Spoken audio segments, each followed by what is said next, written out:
Assalamualaikum warahmatullahi wabarakatuh.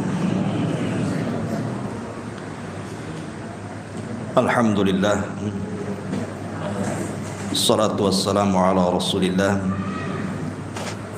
wa ala alihi wa sahbihi wa mawalah wa la hawla wa la quwata illa billahi wa ba'd. Alhamdulillah, di malam hari ini kembali kita bisa duduk untuk bertalabul ilmi. Biasa malam ini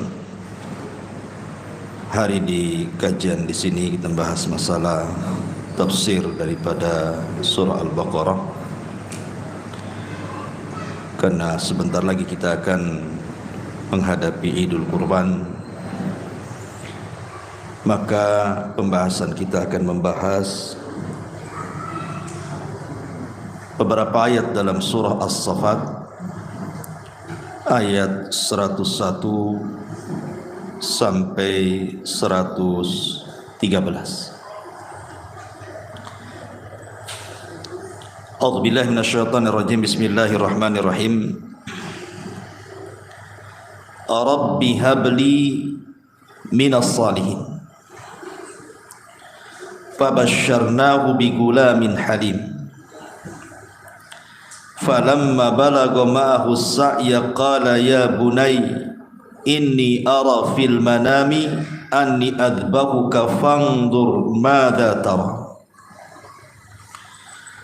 qala ya abati if'al ma tu'mar satajiduni insyaallahu minas sabirin. Falamma aslama wa tallahu lil jabin wa nadainahu ayya Ibrahim qad saddaqta ar-ru'ya inna kadzalika nazzil muhsinin inna hadza lahuwal bala'ul mubin wa fadainahu bidhibhin adhim wa tarakna alayhi fil akhirin salamun ala Ibrahim kadzalika nazzil muhsinin innahu min ibadinal mu'minin wa basyarnahu bi ishaq nabiyyan minas salihin.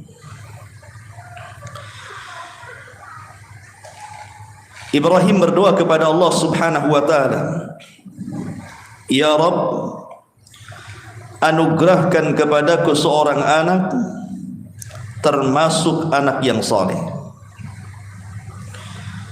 Maka kami beri kabar gembira kepadanya dengan kelahiran seorang anak yang sangat penyabar, maksudnya Ismail.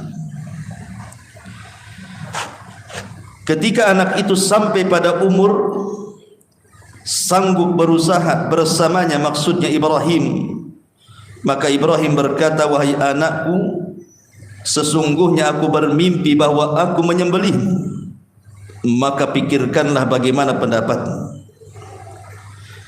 Maka Ismail menjawab, wahai ayahku, lakukanlah apa yang diperintahkan Allah kepadamu, insyaallah engkau akan mendapatiku termasuk orang yang sabar. Maka ketika keduanya telah berserah diri dan Ibrahim membaringkan putranya atas pelipisnya untuk melaksanakan perintah Allah dalam penyembelihan, lalu kami, kata Allah, panggil dia dari langit, wahai Ibrahim, sungguh engkau telah membenarkan mimpi itu. Sungguh demikianlah kami memberi balasan kepada orang-orang yang berbuat baik. Sesungguhnya ini benar-benar satu ujian yang nyata, dan kami tebus putra itu dengan seekor sembelihan yang sangat besar, dan kami abadikan untuk Ibrahim pujian di kalangan orang-orang yang akan datang kemudian. Selamat sejahtera bagi Ibrahim. Demikianlah kami memberi balasan kepada orang-orang yang berbuat baik. Sungguh dia termasuk hamba-hamba kami yang beriman, dan kami beri dia kabar gembira dengan kelahiran Ishak, seorang nabi yang termasuk orang-orang yang saleh. Ma'asyiral muslimin yang dimuliakan Allah Subhanahu wa taala, inilah ringkasan dalam surah Al-Qasas ayat 101 sampai 113 ringkasan tentang kisah penyembelihan Ibrahim kepada putranya Ismail yang belakangan menjadi syariat kurban. Maka malam ini kita akan membahas tentang kurban dan pengorbanan. Karena kalau tidak ada pengorbanan, tidak ada kurban. Harus ada pengorbanan dengan cara mengumpulkan harta untuk membeli binatang yang akan dikurbankan, kan? Dan itu pengorbanan, karena tidak semua orang mampu mengeluarkan harta untuk membeli seekor unta, sapi ataupun kambing. Ada sebagian kaum muslimin yang bakhil, makanya perlu ada pengorbanan untuk melakukan kurban ini. Tapi bagaimana kisahnya? Di sini Allah Subhanahu wa taala memulakan bagaimana Ibrahim alaihi salatu wasallam berdoa kepada Allah, Rabbi habli minas salihin. Ya Rabb, anugerahkan kepadaku seorang anak termasuk orang yang saleh. Ibrahim mengajarkan kepada kita sebagai orang tua agar terus berdoa kepada Allah Subhanahu wa taala supaya anak-anak kita ini termasuk orang saleh. Karena betapa banyak orang tua tersiksa hidupnya gara-gara anaknya durhaka kepadanya. Bahkan sebagian orang tua itu ada yang bercita-cita membunuh anaknya di waktu bayi kalau dia tahu anak sudah besar itu kurang ngajar kepadanya. Kalau tahu anak saya seperti ini waktu bayi sudah kucekik dia, biar mati sekalian. Ada orang tua itu yang kemudian menyesalkan akan kelahiran anaknya. Kenapa? Karena ketika tumbuh dewasa dia tidak jadi anak soleh. Makanya penting berdoa kepada Allah Azza wa Jal, Rabbi habli minas salihin. Maka Allah Subhanahu wa taala kabulkan permintaan Ibrahim, dan setiap doa itu pasti didengar dan pasti dikabulkan Allah Subhanahu wa taala. Kalaupun tidak dikabulkan itu karena sebuah hikmah. Boleh jadi itu sebuah kemaslahatan bagi orang yang berdoa. Jadi kalau ada orang berdoa kok tidak dikabulkan, berarti ada hikmah di dalamnya. Boleh jadi sengaja Allah tidak kabulkan karena ada kemaslahatan. Umpamanya orang fakir berdoa kepada Allah Subhanahu wa taala supaya kaya, ingin dapat harta yang banyak. Ternyata Allah tidak kabulkan. Boleh jadi itu maslahat bagi dia. Sebab kalau seandainya Allah kabulkan, ketika dia kaya makin kufur dia. Karena Allah Subhanahu wa taala mengatakan, kalla innal insana la yatgha an ra'ahu istaghna. Sekali-kali manusia itu mudah melampaui batas ketika Allah bentangkan kekayaan kepadanya. Terkadang sengaja Allah tidak kabulkan. Sebab kalau seandainya Allah berikan kekayaan, jadi korun dia. Ma'asyiral muslimin yang dimuliakan Allah Azza wa Jalla. Lah di sini Ibrahim alaihi salatu wasallam dikabulkan doanya, padahal Nabiullah Ibrahim alaihi salatu wasallam itu sudah tua. Sudah sangat tua. Dia menginginkan setiap hari ada keturunan yang akan meneruskan generasinya. Tetapi tidak kunjung dikarunia anak dari istri sah yang pertamanya Sarah. Sampai Allah takdirkan ada seorang budak yang dihadiahkan Muqawqus kepada Sarah, kemudian Sarah menghadiahkan kepada Ibrahim untuk menikahinya. Maka lahirlah dari seorang budak yang namanya Hajar, putra pertama Ibrahim, itulah Ismail. Makanya Allah mengatakan fabasyarnahu bigulamin halim. Maka kami beri kabar gembira kepada Ibrahim akan kelahiran seorang anak yang sabar. Dari mana kita tahu Ismail ini sabar? Nanti akan ada kisahnya. Bagaimana kesabaran Ismail alaihi salatu wassalam ini. Ma'asyiral muslimin yang dimuliakan Allah Subhanahu wa taala. Ketika Allah Subhanahu wa taala berfirman dalam surah Al-Baqarah, di mana Allah Subhanahu wa taala mengatakan, wa idzibtala Ibrahimu rabbahu wa idzibtala Ibrahim rabbuhu bikalimatin fa atammahun. Ketika Allah Subhanahu wa taala menguji Ibrahim alaihi salatu wassalam dengan beberapa kalimat, tapi Ibrahim lulus dari ujian itu. Ma'asyiral muslimin yang dimuliakan Allah Azza wa Jalla, ujian yang paling berat yang Allah timpakan adalah ujian para nabi. Itu berdasarkan nas hadis Nabi sallallahu alaihi wasallam, inna asyaddal bala indallahil anbiya. Sesungguhnya ujian terberat yang Allah timpakan adalah ujiannya para nabi. Dan ujian itu tidak mesti keburukan. Bisa saja ujian itu ada kebaikan. Jadi ujian itu bisa diuji dengan keburukan, bisa diuji dengan kebaikan. Wa nabluukum bisyarri wal khairi fitnah. Kami akan uji kalian dengan keburukan dan kebaikan sebagai fitnah untuk kalian.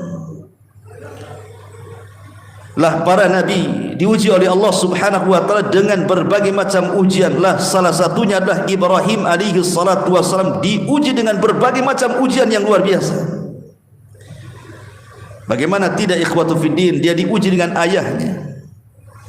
Ayahnya itu pembuat patung, penyembah patung, penjual patung, dan menyerukan manusia untuk menyembah patung.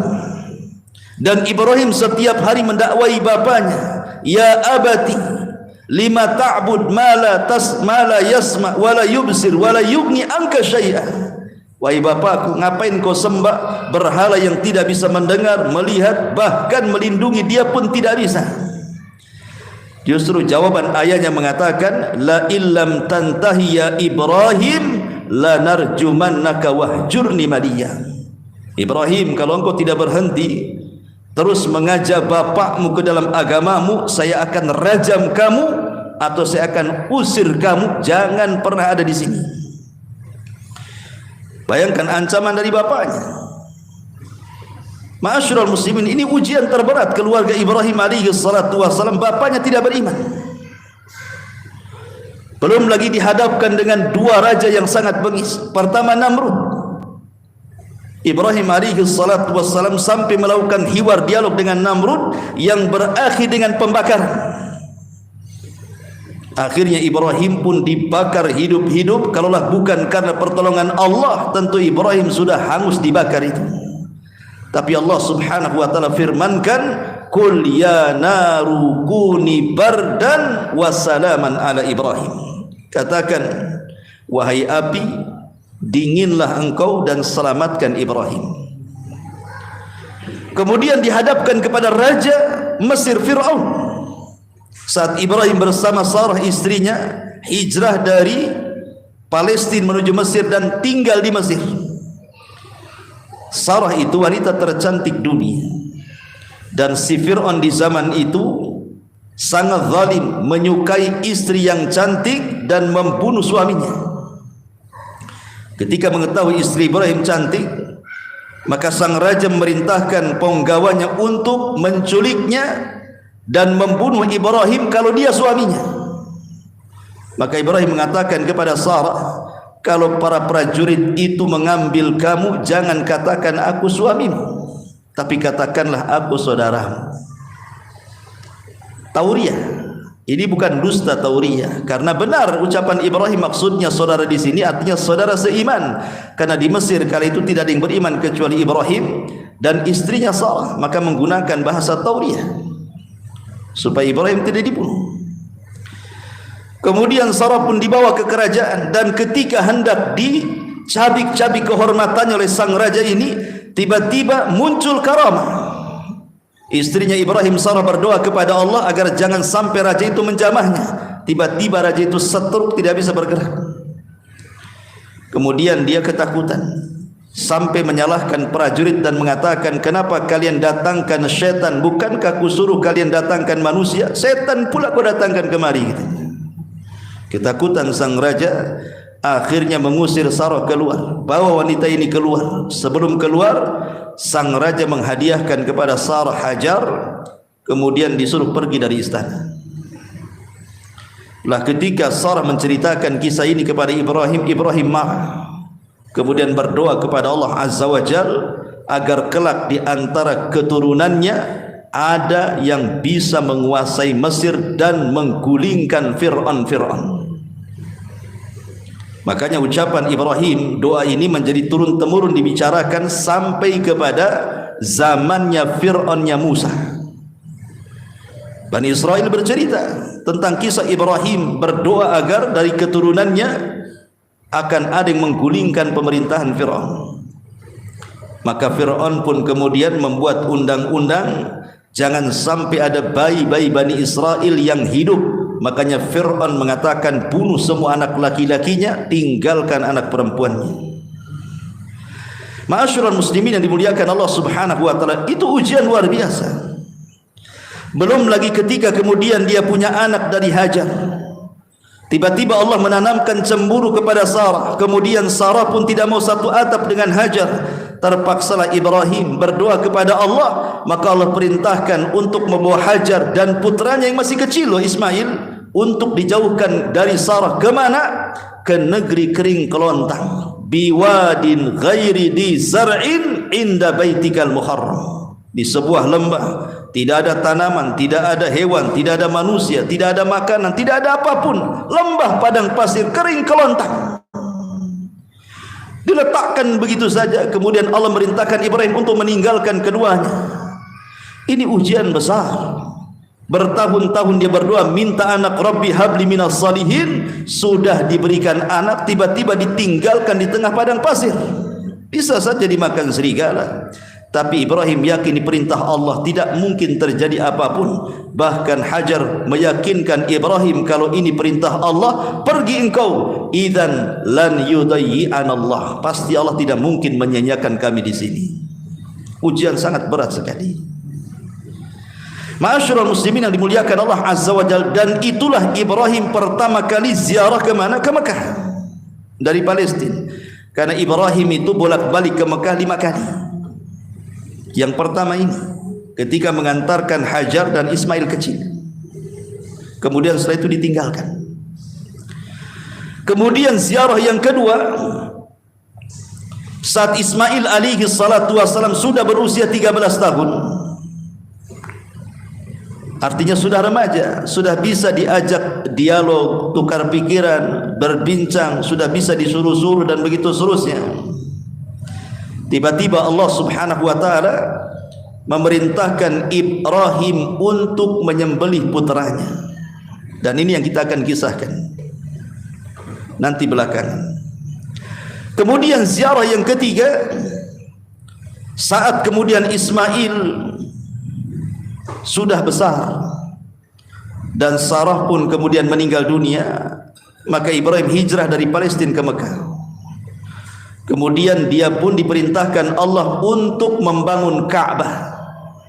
Maka dia pun kemudian mengajak putranya Ismail untuk membangun Ka'bah. Wa idh yarfa'u Ibrahimul qawa'ida wa Ismail. Ingatlah ketika Ibrahim dan juga Ismail meninggikan pondasi Ka'bah. Kemudian yang keempat, ziarah Ibrahim ketika Ismail menikah. Dia mendengar Ismail menikah dengan salah satu wanita Jurhum. Ibrahim ingin mengetahui istrinya seperti apa dan akhlaknya seperti apa. Maka Ibrahim pun datang kembali dari Palestina menuju Mekah. Kemudian berjumpa dengan istrinya yang kebetulan Ismail lagi keluar. Rupanya istrinya memiliki buruk perangainya. Bukan orang baik, bukan wanita salehah. Maka Ibrahim kemudian disuruh menceraikan istri yang pertamanya. Diceraikanlah istrinya oleh Ismail.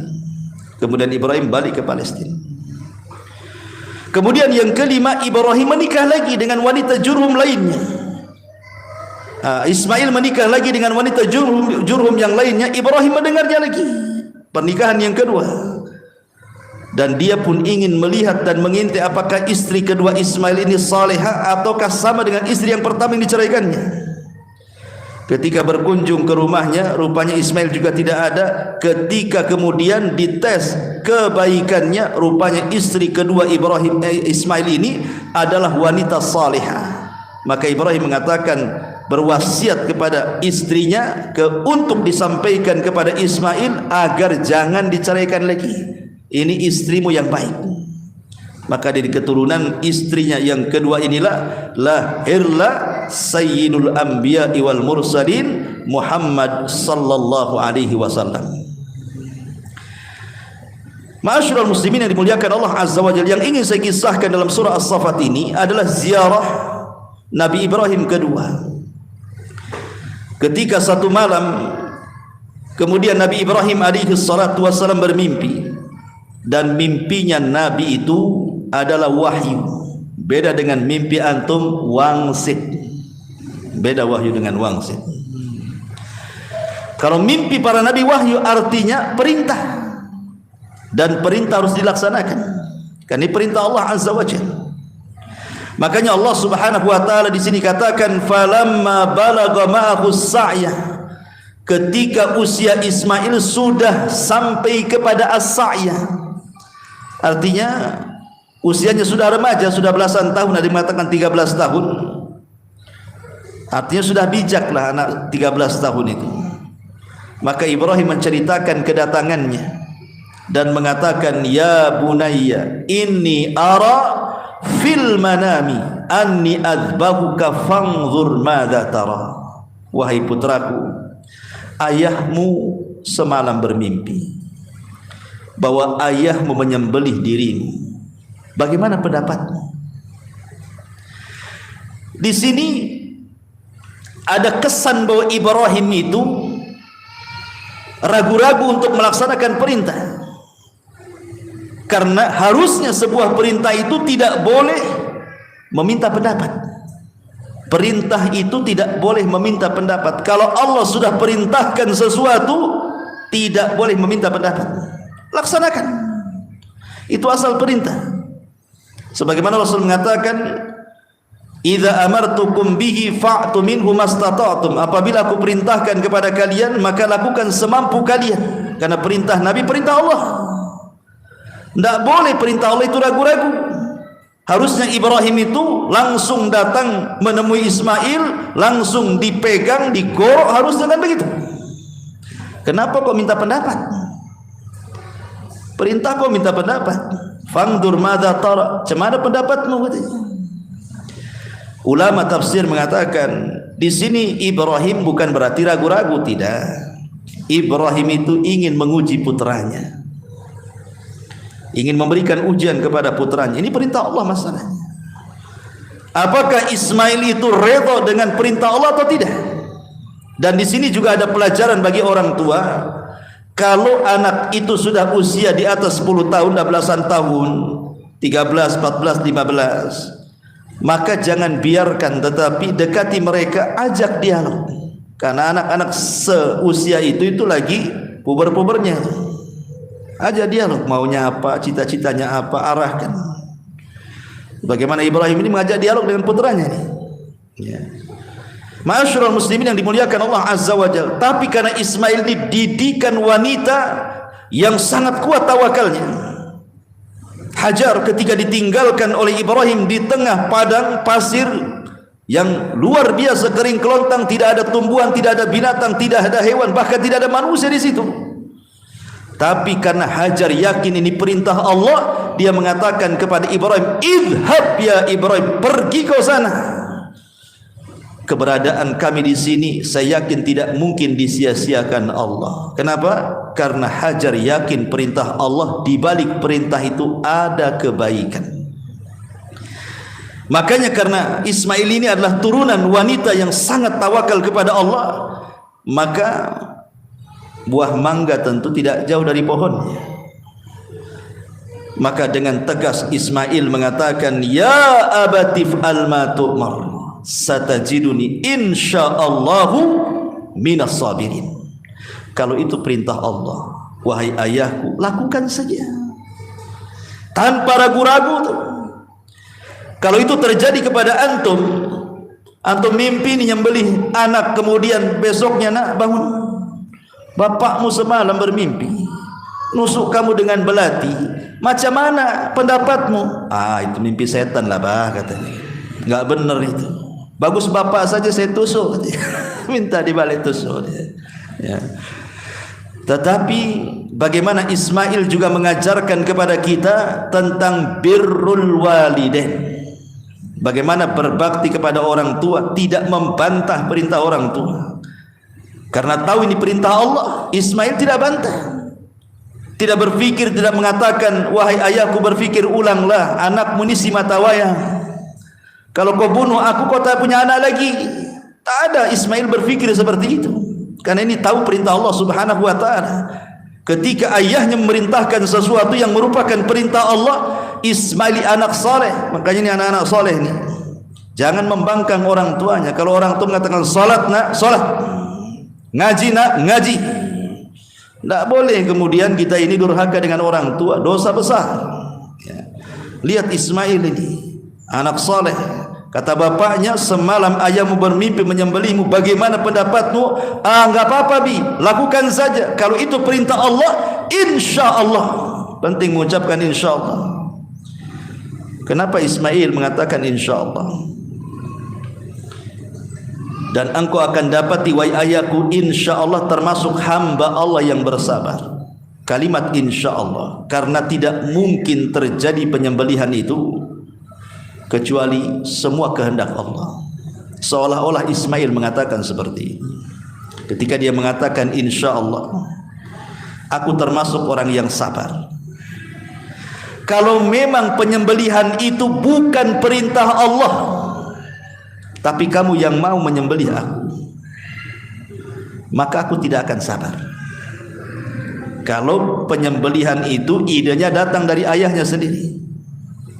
Tapi kalau penyembelihan itu datang dari Allah, engkau redha menyembelih putramu, aku pun redha sebagai putramu untuk disembelih, maka engkau akan dapati insya Allah engkau akan mendapati anakmu termasuk hamba Allah yang bersabar. Kalau itu perintah Allah, kau redha, aku pun redha. Makanya Ismail kemudian mengatakan insyaallahu minas sabirin.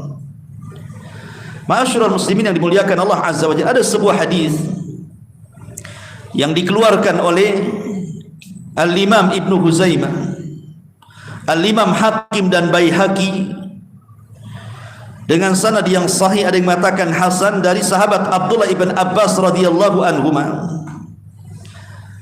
Lama ata Ibrahim Khalilullah salawatullah alaihi wasalamuhu al-manasik, urida lahu syaitan inda jamratil aqabati, faramahu bisab'i hasayatin hatta sakha fil ardi, thumma urida lahu indal jamrati thaniyati, faramahu bisab'i hasayatin hatta sakha fil ardi, thumma urida lahu indal jamrati thalithati, faramahu bisab'i khasayat hatta sakha fil ardi. Qala Ibnu Abbas radhiyallahu anhuma, asy-syaitan tarjumuna wa millatu abikum Ibrahim tattabi'un. Asy-syaitan turjamuna wa millatu abikum Ibrahim tattabi'un. Ketika Ibrahim ini sudah mulai hendak melakukan penyembelihan kepada putranya Ismail, ini setan ada kesempatan menggoda Ibrahim, kalau bisa digagalkan supaya Ibrahim bermaksiat kepada Allah Azza wa Jalla, tidak mengikuti perintahnya. Jadi ketika Ibrahim membawa putranya Ismail dan sampai di Jamratul Aqabah yang pertama, datang setan dan mengatakan, ya Ibrahim, atadhbahu ibnataka li ajli ru'yak? Hei Ibrahim, apakah engkau akan menyembelih putramu hanya gara-gara mimpi? Pikirlah, itu mimpi loh. Ibrahim alaihi salatu wassalam tidak tergoda dengan setan, marah dia. Diambilnya 7 butir batu, dilemparnya, Allahu Akbar, nyingkir kau dari sini. Kemudian dia berlalu dan lewat kepada Jumrah Al-Wusta. Datang lagi setan yang lain, memberikan was-was lagi dan mengatakan, ya Ibrahim, atadbahu ibnataka li ajli ru'ya? Hei Ibrahim, apakah kau akan menyembelih putramu hanya gara-gara mimpi? Mikir dong. Maka Ibrahim tidak menjawab, diambil lagi dia 7 butir batu, dilempar ke arah Jumratul Wusta dan mengatakan Allahu Akbar, menyingkir kau dari sini. Sampai kemudian berakhir kepada yang ketiga, Jamrah Sughra. Datang lagi syaitan dan mengatakan hal yang sama, atadbahu ibnataka li ajli ru'yaka ya Ibrahim. Hei Ibrahim, apakah kau akan menyembelih putramu gara-gara sebuah mimpi? Coba terpikir sedikit. Ibrahim pun marah, mengambil 7 batu lagi, kemudian dilempar dan mengucapkan takbir Allahu Akbar. Maka lemparan-lemparan batu dalam Jamratul Aqabah yang pertama, kedua dan yang ketiga menjadi sebuah manasik dalam haji. Sebuah manasik dalam haji. Walaupun sekali lagi, apakah kemudian tujuan melempar itu melempar setan? Saking semangatnya lempar jumrah itu, karena dianggap setan ada depan jumrah itu, sampai sandal dilempar. Lempar sandal, lempar payung, apa itu? Lempar setan katanya. Ya. Itu hulu, nggak boleh. Ya, batu yang dilempar pun kecil, pun batu besar kena kepala orang, matilah kan itu. Ma'asyiral muslimin yang dimuliakan Allah Azza wa Jalla, akhirnya kemudian sampailah di sebuah tempat. Ismail memberikan wasiat kepada ayahnya saat hendak disembelih. Pertama wasiatnya, pendamkan wajahku ke tanah. Karena menyembelih manusia itu bukan dari leher. Kalau leher itu binatang, kalau manusia itu di sini. Ada hukuman pancung itu di sini, bukan di sini. Ya, karena biar cepat mati, ke tengkuk sini, tepas gitu ya. Pendamkan mukaku ke dalam tanah.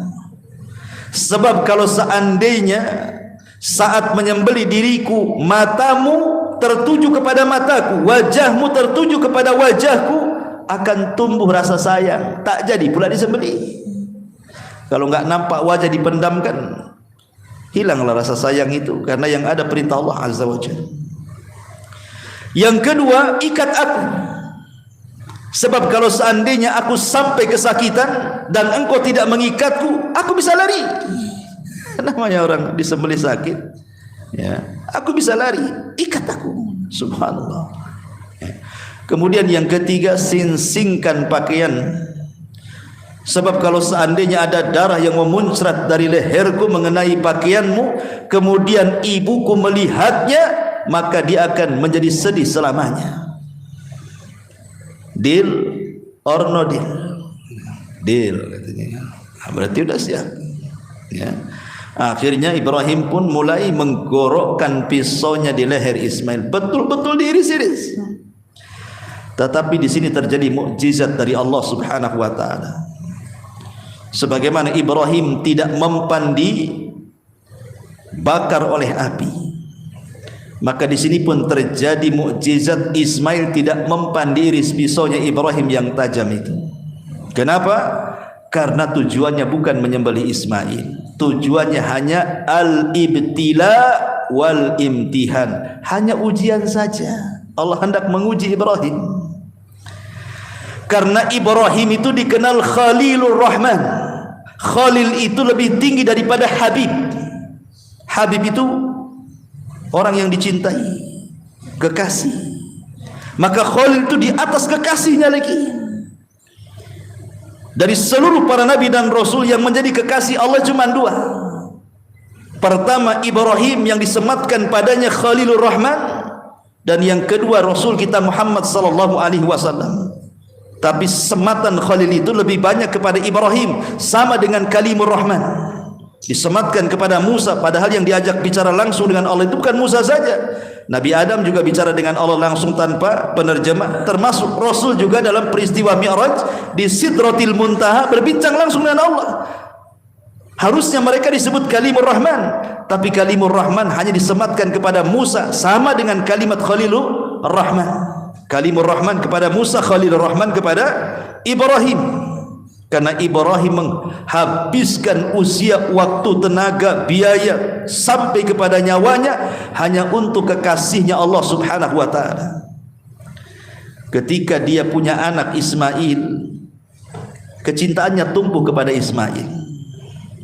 Berarti dikhawatirkan ada kecintaan yang tadinya diberikan kepada Allah 100%, mungkin 30%-nya mulai luntur karena punya anak dan lebih mencintai anaknya. Lah Allah ingin menguji apakah kecintaan Ibrahim masih bulat 100% kepada Allah, ataukah sudah terbagi dengan kecintaan dia kepada putranya Ismail. Makanya disuruh menyembelih itu. Tapi Ibrahim adalah Khalilur Rahman, betul-betul dia kekasih Allah Subhanahu wa taala. Makanya di sini Allah mengatakan falamma aslama wa tallahu lil jabin. Maka ketika keduanya telah berserah diri dan Ibrahim membaringkan anaknya atas pelipisnya untuk siap melaksanakan perintah Allah dan menyembelihnya, dan pisau sudah dijalankan di leher Ismail, maka Allah Subhanahu wa taala menyeru dari langit dan mengatakan wa nadainahu ayya Ibrahim.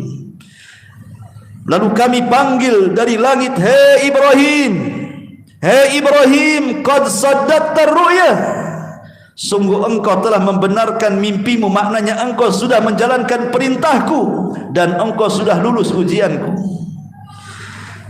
Inna kadzalika nazzil muhsinin, sungguh demikian kami memberi balasan kepada orang-orang yang berbuat baik. Ibrahim lulus. Ini ujian berat, makanya Allah katakan inna hadza lahwal balaul mubin. Sungguh ini benar-benar ujian yang sangat nyata. Siapa yang sanggup menyembelih anaknya, ikhwan? Sebejat-bejatnya orang tua, kalau bisa anaknya jangan kayak dia. Karena sayangnya seorang ayah kepada anak itu luar biasa. Apalagi anak itu anak saleh. Tentu orang tua lebih sayang lagi, kan begitu. Jadi anak-anak ini kalau ingin disayang orang tua, jadi anak saleh, pasti orang tua senang. Lah Ibrahim ini punya anak yang luar biasa, penyabar, orang saleh, ahli ibadah. Ismail alaihi salatu wassalam harus dikorbankan. Ini kan berat sekali, jangankan itu. Nabi kita Muhammad sallallahu alaihi wasallam saat meninggalnya Ibrahim, putra daripada Maria Kibtiyah, Rasul menangis. Sampai Abdurrahman ibn Auf radhiyallahu anhu mengatakan, "Ya Rasul, kenapa kau menangis?" Maka Rasul mengatakan, "Ya Abdurrahman, innal aina la tadma wa innal qalba la tahzan wa inna bi firaqika ya Ibrahim la mahzunun." Abdurrahman, mata ini bisa mencucurkan air mata, dan ini air mata rahmat seorang ayah kepada putranya. Hati ini bisa bersedih, dan aku saat berpisah dengan Ibrahim sungguh menyayat hati. Aku tidak tahan sehingga aku menangis. Dan ini tangisan rahmat, kasih sayang ayah kepada anaknya. Makanya Rasul menangis saat di kuburan ketika menguburkan Ibrahim putra tercintanya dari Maria Al-Kibtiyah itu. Ya wajar, kematian orang tua musibah, kematian pasangan musibah. Boleh jadi sedihnya sebentar, baru sehari mati istri, kawin lagi. Tapi kematian anak ini musibah terbesar, itu si jantung hati. Bagaimanapun anak itu belahan hati, darah daging dia gitu kan. Ini darah daging dia harus dibantainya gitu ya, dengan cara disembelih karena sebuah mimpi. Tapi mimpinya para nabi adalah wahyu. Makanya Allah katakan inna hadza lahuwal balaul mubin, sungguh ini adalah benar-benar ujian yang nyata. Wa fadainahu bidzibhin azim, maka kami ganti Ismail dengan penyembelihan yang sangat besar. Maksudnya kambing kibas. Ada yang mengatakan, kata Abdullah ibn Abbas radhiyallahu anhu, seorang ahli tafsir, kambingnya itu warnanya sangat putih dan bertanduk. Makanya Nabi SAW kalau berkorban itu, beliau selalu berkorban dengan 2 ekor yang bertanduk, berwarna putih dan sedikit ada warna hitamnya, amlah ya. Dan itu sunnah Nabi SAW. Sebagian ahli tafsir mengatakan kambing ini kan turun dari langit, malaikat yang membawanya. Dari mana kambing ini datang? Dikatakan oleh ahli tafsir bahwa min aina ja'al kabs, dari mana kambing itu datang? qad fadallahu bihi Ismail, sebagai pengganti daripada Ismail. Qala al-ba'du, sebagian ahli tafsir mengatakan innahu minal jannah, kambing itu datang dari sorga. Kambing itu datang dari sorga. Ada yang mengatakan, sebagian ahli tafsir yang lainnya, bahwa kambing itu adalah kambingnya Habil. Ingat ketika Habil dia berkorban hanya ingin memilih pasangan dengan saudaranya Qabil. Habil berkorban dengan apa? Kambing. Kemudian Qabil berkorban dengan buah-buahan, itu pun buah-buahan yang buruk karena tidak ikhlas kurbannya. Allah kirim halilintar, kemudian membakar kambingnya Habil, tanda diterima kurbannya. Kemudian kambing itu diangkat dan dimasukkan ke dalam surga. Lah kambing Habil inilah yang diturunkan Allah untuk menjadi pengganti Ismail. Disembelih sebagai pengganti Ismail, sehingga Allah Subhanahu wa taala katakan wa fadainahu bidzibhin azim, dan kami tebus anak tersebut, maksudnya Ismail, dengan seekor sembelihan yang sangat besar. Wa tarakna alaihi fil akhirin, dan kami abadikan untuk Ibrahim pujian di kalangan orang-orang yang datang kemudian. Salamun ala Ibrahim, selamat sejahtera bagi Ibrahim. Jadi dengan lulusnya Ibrahim dari ujian yang berat ini, makanya kemudian Ibrahim itu menjadi satu-satunya nabi yang seluruh agama menasabkan kepadanya. Yahudi mengatakan Ibrahim nabi kami, Nasrani mengatakan Ibrahim nabi kami, orang-orang musyrik Arab mengatakan Ibrahim nabi kami, termasuk juga orang Islam, bahwa Ibrahim itu adalah kakek buyut Nabi kita Muhammad sallallahu alaihi wasallam. Tapi sebuah pengklaim kalau tak ada bukti itu hanya dongeng saja. Makanya Allah Subhanahu wa taala katakan makana Ibrahimu yahudiyan wala nasraniyan walakin kana hanifan musliman wa makana minal musyrikin. Ibrahim bukan Yahudi kata Allah, Ibrahim bukan Nasrani, Ibrahim itu hanifan muslimah. Dia seorang yang hanif, yang lurus, yang tidak melakukan kesyirikan, dan seorang muslim. Dan dia tidak pernah menyekutukan Allah Subhanahu wa taala. Jadi tidak benar pengklaiman orang Yahudi yang mengatakan Ibrahim nabi kami. Ibrahim bukan Yahudi. Pengklaiman orang Nasrani, Ibrahim nabi kami. Ibrahim bukan Nasrani. Ibrahim itu seorang muslim hanif. Makanya Allah mengatakan wattabi millata Ibrahim hanifa, ikuti agama Ibrahim yang lurus itu. Makanya Nabi Ibrahim alaihi salatu wassalam saat berjumpa dengan Nabi sallallahu alaihi wasallam di langit ke-7 saat peristiwa Isra Mi'raj, dia menitipkan salam untuk umat Nabi sallallahu alaihi wasallam. Bukan hanya mengucapkan salam kepada Rasul, tapi juga menitipkan salam untuk kita sebagai umatnya. Dan satu-satunya Nabi yang mendoakan selamat kepada umat Rasul hanyalah Ibrahim dari semua Nabi yang ditemui dalam lapisan-lapisan langit itu. Maka sebagai balasan Rasul, karena Ibrahim sudah mendoakan umatnya dengan keselamatan, makanya disyariatkan dalam Islam, dalam setiap tasyahud dalam solat, kita mengikut sertakan Ibrahim dalam solawat. Makanya solawat ini disebut solawat Ibrahimiyah. Kenapa diikut sertakan? Karena sebagai budi baiknya Ibrahim kepada Rasul, Rasul ingin membalasnya dengan cara menyebut-nyebut namanya dalam solat. Setiap solat kita wajibnya ataupun sunnahnya. Sudah isya? Iya, sayup-sayup tapi jelas. Innahu min ibadinal mu'minin, sungguh dia termasuk hamba kami yang beriman. Wa basyarnahu bi Ishaq nabiyyan minas salihin, dan kami beri kabar gembira kepada kelahiran Ishaq seorang nabi yang termasuk orang-orang yang saleh. Wallahu a'lam bishawab. Mudah-mudahan manfaatnya. Subhanallah bihamdika asyhadu an la ilaha illa anta astaghfiruka wa atubu